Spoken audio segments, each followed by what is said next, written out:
డబ్బు, అనారోగ్యం, ఉద్యోగం, వ్యాపారం, అప్పులతో బాధపడుతున్నారా? మీకోసమే launch your future programme. Hi hello నమస్తే welcome back to Suman TV. ప్రస్తుతం మనతో పాటు ఉన్నారు ఫ్యామిలీ కౌన్సిలర్ రజనీ రమ గారు. నమస్తే మ్యామ్. నమస్తే నవీన. మ్యామ్, మనం ప్రీవియస్ కొన్ని వీడియోలు చేసాం. 60-70 వయసు ఉన్న వాళ్ళు మళ్ళీ పెళ్ళిళ్ళు చేసుకుంటున్నారు, ఎందుకు అనేది కూడా చేసాము. కారణాలు ఏమేమి ఉంటాయి అనేసి, కొంతమంది తోడు కోసం, కొంతమంది డబ్బుల కోసం అనేసి, కొంతమంది సెక్యూరిటీ కోసం అని, ఇంకా కొంతమంది చెప్పుకుంటే రొమాన్స్ కోసం అని కూడా చెప్పుకున్నాం. అయితే ఈరోజు నేను అడిగే క్వశ్చన్ ఏంటంటే, ఎక్కువగా మగవాళ్ళు వస్తారు ముందుకు దీనికి, సెకండ్ మ్యారేజ్ అనేటప్పటికి 60-70 వయసులో. ఈ మధ్య కాలంలో చూసుకుంటే లేడీస్ కూడా మేమేం తక్కువ కాదన్నట్టు వాళ్ళు కూడా వస్తున్నారు.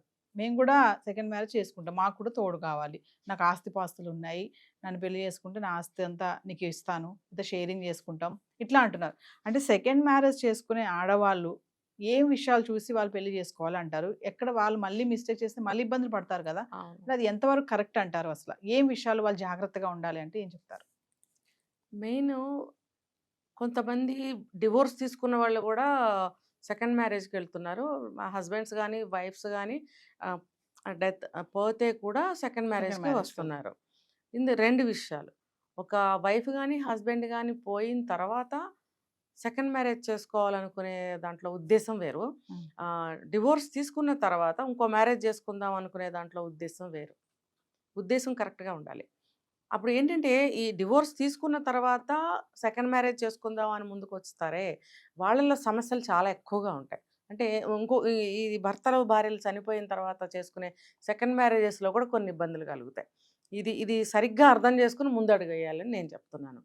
మీకు ఆడవాళ్ళైనా మగవాళ్ళైనా సెకండ్ మ్యారేజ్ అవసరం ఉందా లేదా సరిగ్గా కూలంకషంగా మైనస్లు ప్లస్లు ఆలోచించుకోండి. ఒక కౌన్సిలింగ్ తీసుకోండి. First of all family members అనుమతి తీసుకోండి అని అంటే, వాళ్ళు ఇష్టం ఉన్నా లేకపోయినా వీళ్ళు చెప్పే బాధలకి వాళ్ళు సరే అని అనొచ్చు.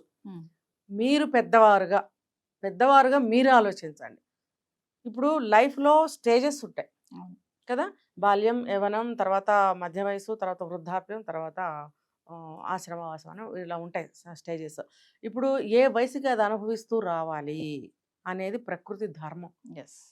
అంతేగాని 70 ఏళ్ళు 80 ఏళ్ళు వచ్చిన తర్వాత భర్త పోయాడు, భార్య పోయాడు, నాకు మళ్ళీ పెళ్ళి కావాలి అనేది కరెక్ట్. అంటే నువ్వు మళ్ళీ జీవితాన్ని మోక్షం వైపు ఒక ఏమంటారు, ఒక భగవంతుడికి లేకపోతే ఇంకా నాకు లైఫ్ చివరికి వచ్చాను అనే ఉద్దేశం భావన లేకుండా మళ్ళీ ముందుకు వెళ్ళాలి అనే ఆలోచన రావటం అనేది వాళ్ళ మనస్తత్వానికి ప్రతీక.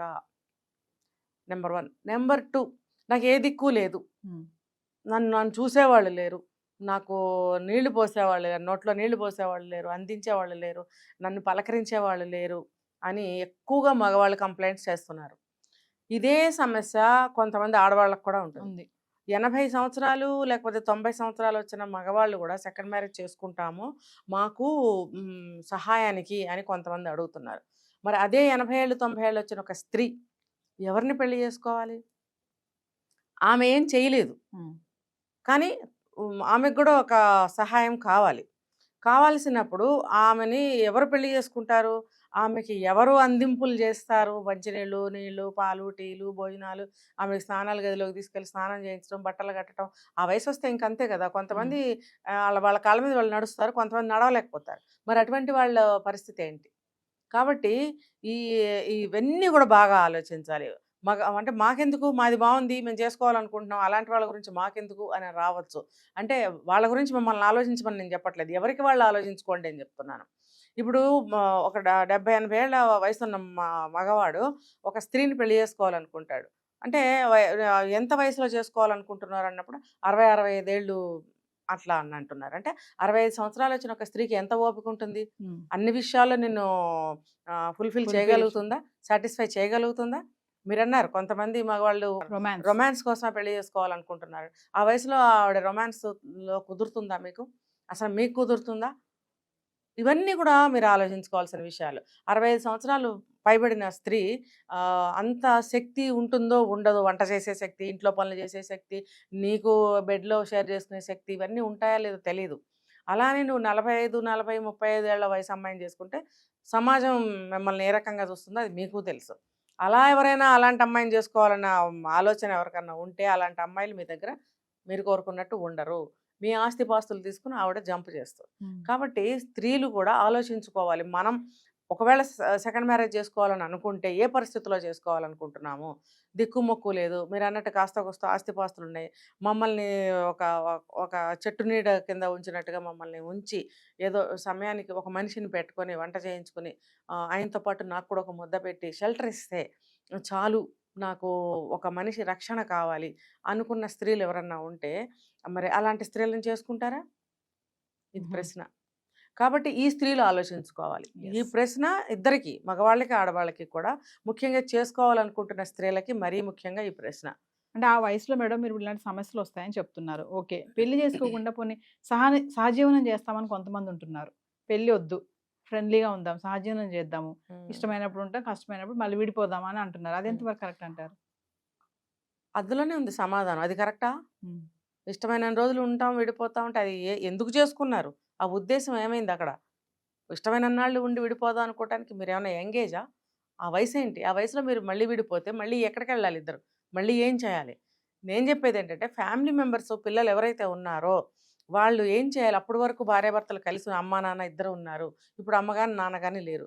రెండో వాళ్ళు ఒంటరి అయినప్పుడు ఫ్యామిలీ బాధ్యత ఏంటి? ఆ పిల్లల బాధ్యత ఏంటి? మేము ఉన్నాము ఆ ప్లేస్లో, మీకు ఏ లోటు తెలియనీయకుండా మేము చూసుకుంటాము అని అనగలగాలి. అన్న పిల్లలు ఉంటే కూడా అడ్జస్ట్ అవ్వని పేరెంట్స్ ఉన్నారు. ఎగ్జాంపుల్ అత్తగారిని తీసుకుందాము. ఆవిడ ఎంత వయసు వచ్చినా కొడుకు కోడలకి తగాదా పెట్టాలని చూస్తుంది, కోడల్ని ఏదో ఒకటి పిన్ చేయాలని చూస్తుంది. ఎంత చేసినా ఇంకా ఏదో లోటు వెతుకుతుంది. వచ్చేపోయే చుట్టాలకి కోడల మీద చాడీలు చెప్తుంది అక్కడ ప్రాణం పోయే వరకు. మరి నువ్వు ఈ లక్షణంతో ఉంటే పిల్లలు ఎలా చూస్తారు? మరి అలా అని చెప్పి నువ్వు ఆ వయసులో ఇంకో పెళ్లి చేసుకుంటే అక్కడ నీకేం గ్యారంటీ ఉంది? అవునా కదా? నీ దగ్గర ఏదో కొంచెం ఎంత ఆస్తుంటే వాళ్ళు మంచివాళ్ళో చెడ్డవాళ్ళో నువ్వు ఇవాళ నుంచే చూస్తున్నావు. నీ చనిపోయిన భర్తతో నువ్వు 40 ఏళ్ళు 50 ఏళ్ళ కాపురం చేస్తే ఆయన గురించి నీకు తెలుస్తుంది. ఈ రోజే వచ్చిన ఆ పెద్ద మనిషి ఒక మనస్తత్వం, స్వభావం ఏంటో నీకు తెలియదు కదా. ఆయన మంచితనా కాదని నీకు తెలీదు. నమ్మి వస్తావు. నీ ఆస్తిపాస్తులు కూడా ఉన్నాయి. నాకు ఏదన్నా మంచి చెడ్డ చూడాలంటే నా డబ్బు నాకుంది. కేవలం నాకు ఒక షెల్టర్ ఇస్తే చాలు, నాకు ఒక మనిషి ఏమంటారంటే ఒంటరిగా ఉండకుండా కావాలి అనుకుని వచ్చినప్పుడు అవతల మనిషి కూడా మోసం చేయకుండా, ఈ ఆస్తి తీసుకుని పారిపోకుండా జాగ్రత్తగా ఆవిడ కడవూపురు వరకు కాసుకుని ఉంటాడా? లేదు. పెళ్లి చేసుకున్న తర్వాత మళ్ళీ ఇద్దరిలో ఎవరో ఒకళ్ళు ముందు చనిపోతే పరిస్థితి ఏంటి? ఇవన్నీ బాగా ఆలోచించుకోవాలి. దీనికి నేను ఫస్ట్ రెమెడీ ఏం చెప్తానంటే, పిల్లలు ఎవరైతే ఉన్నారో వాళ్ళు ఈ ఒంటరి మనిషిని మంచిగా ఆ లోటు లేకుండా చూసుకోవాలి. వీళ్ళు కూడా ఏ వయసుకి ఆ మనస్తత్వాన్ని అలవాటు చేసుకోవాలి. స్టేజెస్ నేను చెప్పాను. ఇప్పుడు స్టేజ్ ఏంటి? కొడుకులు, కోడళ్ళు, కూతుళ్ళు, అల్లుళ్ళు, వాళ్ళకున్న పిల్లలు, మునిమనవాళ్ళు ఉంటే మునిమనవాళ్ళు, వీళ్ళందరితో నువ్వు జీవితాన్ని ఆనందంగా గడపమని నీకు భగవంతుడు ఒంటరితనం ఇచ్చాడేమో. ఇప్పటి వరకు భర్త సేవలతోటి, ఇంటి సేవలతోటి అలసిపోయిన స్త్రీకి వాళ్ళ నీడలో ఉండి ఆ పిల్లలతో ఆడుతూ పాడుతూ సరదాగా సంతోషంగా ఒక ఆధ్యాత్మిక భావనలో కూడా ఉండి కడజీవితాన్ని మీరు మోక్షం వైపు తీసుకెళ్తూ ఆ పాత్రని కూడా ఆనందంగా గడపమని చెప్పి భగవంతుడు నిర్ణయించే ఉంచాడు. మీరు అటువంటి లైఫ్ను కోరుకోకుండా వాళ్ళే చూసుకుంటారు, మమ్మల్ని చూడరు అని ఒక కాంప్లెక్స్ని పెంచి పోషించుకుంటూ ఉంటారు. మనం వాళ్ళల్లో కలవలేకపోతాం. నా భర్త ఉంటే నన్ను ఇలా చూసేవాడా, నా భార్య ఉంటే నన్ను ఇలా చూసేదా అన్న ఆలోచనలోనే ఉంటారు తప్ప వాళ్ళలో కలవలేకపోతారు. వీళ్ళలో ఒంటరిగా ఉండటం వల్ల ఫ్యామిలీ కూడా ఏం చేస్తారంటే ఆయన ఎంత కలుపుకున్నా వాళ్ళు కలవట్లేదు, ఏదో టైంకి ఇంత పెడతారు, చూస్తారు, ఇక వాళ్ళ గోళ్ళ వాళ్ళు ఉంటారు. అది కూడా మనమే అలవాటు చేస్తాం.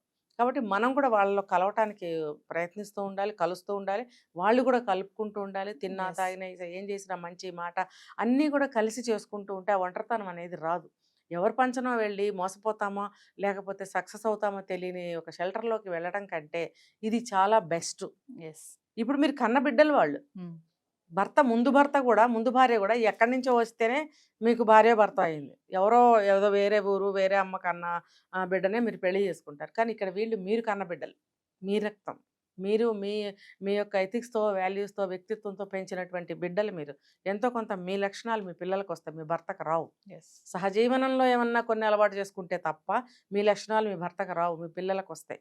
కాబట్టి తండ్రి అయినా తల్లి అయినా కాబట్టి మీరు మీ పిల్లలతో కలిసిమెలిసి ఆనందంగా కడ జీవితం గడపడానికి ప్రయత్నించాలి తప్ప మళ్ళీ ఇంకొక మ్యారేజ్కి వెళ్తే ఆవిడ ముసలావిడ ఉంటుంది, ఆవిడ ఆయనకి ఏం చేయలేదు, ఆయన ఆవిడకి ఏం చేయలేదు, ఇద్దరికి కలిపి రేపొద్దున్న ఇంకో ఎవరో వచ్చి చేసే స్థితి ఎప్పటికైనా వస్తుందా రాదా? ఎస్, ఖచ్చితంగా. ఇంకొకటి ఇద్దరిలో మళ్ళీ ఎవరో ఒకళ్ళు పోతే మళ్ళీ సేమ్ యాజ్ ఓల్డ్ స్టోరీ, మళ్ళీ సేమ్ రిపీట్ అవుతుంది. ఫలితం ఏంటి? ఎస్. మీరు మీ ఉద్దేశం ఏమైనట్టు అక్కడికి? కాబట్టి సెకండ్ మ్యారేజ్ చేసుకోవాలనుకునే వాళ్ళు ఇవన్నీ ఆలోచించండి. ఇది ఇది ఒక కౌన్సిలింగ్ అనమాట, నేను ఈ ముఖంగా ఇస్తున్నా. మీరు అన్నీ ఆలోచించుకోండి. ముఖ్యంగా తల్లులు కానీ తండ్రులు కానీ ఒంటరిగా మిగిలిపోయిన వాళ్ళు తేడా భావాలు ఫ్యామిలీ పట్ల పెట్టుకోవద్దు. నా పిల్లలు నా వాళ్ళని కలవండి. ఆ పిల్లలు కూడా గట్టిగా చెప్తున్నాయి మాట, ఆ పిల్లలు కూడా మా నాన్న మా అమ్మ అనుకుని చూడండి. అప్పుడు మా నాన్న రెండో పెళ్లి చేసుకుని వెళ్ళిపోయాడు, మాకు అసహాయం వేసింది, మేము మాట్లాడడం, వాళ్ళ ఇంటికి మేము వెళ్ళడం అంటున్నారు. ఇప్పుడు ఆ పరిస్థితి మీరే తెచ్చుకుంటున్నారు. ఎస్. ఎందుకు తెచ్చుకోవాలి? మీరు ఇలా చూసినట్టయితే వాళ్ళ ఒంటరితనం ఫీల్ అవ్వరు కదా, ఫీల్ అవ్వరు. మీరు అందరూ కలిసి వెళ్ళరు కదా అసలు. ఆ ఆస్తి ఎవరికో ఆయన ముందుగానే రాస్తే గానీ మా అమ్మాయిని ఇవ్వమని అవతల వాళ్ళు అంటే సెకండ్ మ్యారేజ్ జరుగుతుంది. అదేదో ఎవరికో రాసే బదులు మీరు సరిగ్గా ఉంటే మీకే వస్తుంది కదా. ఎందుకు మీరు బెషజాలకి పోతున్నారు, అహానికి పోతున్నారు, అంతంత ప్రైవసీలు ఎందుకు కోరుకుంటున్నారు? రేపొద్దున మీరు ఇదే వయసుకు వస్తారు. ఏదన్నా అత్తమామల్లో కానీ కోడలు కొడుకు కూతురు అల్లుళ్ళో ఎవరిలో ఏ తేడాలు ఉన్నా కూడా అందరూ సరి చేసుకోవడానికి ప్రయత్నించి కలిసి ఉండటానికి ప్రయత్నించండి అని నేను చెప్తున్నాను. Thank you ma'am.